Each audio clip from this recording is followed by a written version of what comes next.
The Minister of Transportation has summoned Air Canada to Ottawa next week to meet with the Minister of Diversity, Inclusion and Persons with Disabilities.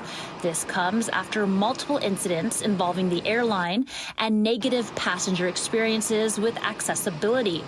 The Transport Minister now wants the airline to come up with a plan to address the needs of passengers with disabilities. If this is happening to me, how many other people is this happening to? Ryan Lachance has cerebral palsy and says he has experienced 2 separate negative incidents with Air Canada. Lachance says last May, Air Canada staff insisted on manually lifting him into a wheelchair after a flight, even though he says he requested an Eagle Lift, a piece of safety apparatus to help him out of his seat prior to the flight.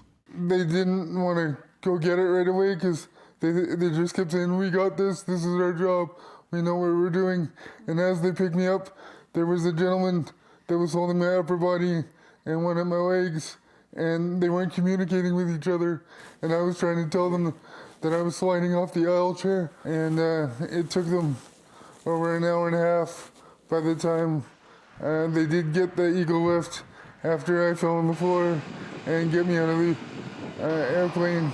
Lachance says the drop left him with a bruised back and tailbone and caused him to be bedridden for a few days. Thankfully, I didn't break anything, but I came close. If my leg got pinned underneath me, I would have broke it. He says he was also dropped by Air Canada staff last November. After that incident, the airline gave him a $500 flight voucher. But after it happened again in May, he didn't accept the offered voucher. Because it was an insult to what I went through, and it slapped to the face, and really gun-shy to use Air Canada because I'm being dropped so many times. Lachance says he has to travel a lot for work, and he says he'd like to see airline staff properly trained in how to use equipment to help passengers with disabilities. I'm not human cargo, I'm a person. City News reached out to the airline, but they did not get back in time for broadcast. Lachance says he would like the airline to change their ways before he considers using them again. Make it accessible for everybody and enjoy their flight experience and go around the world and not have to worry about whether or not they're going to get hurt. In White Rock, Angela Bauer, City News.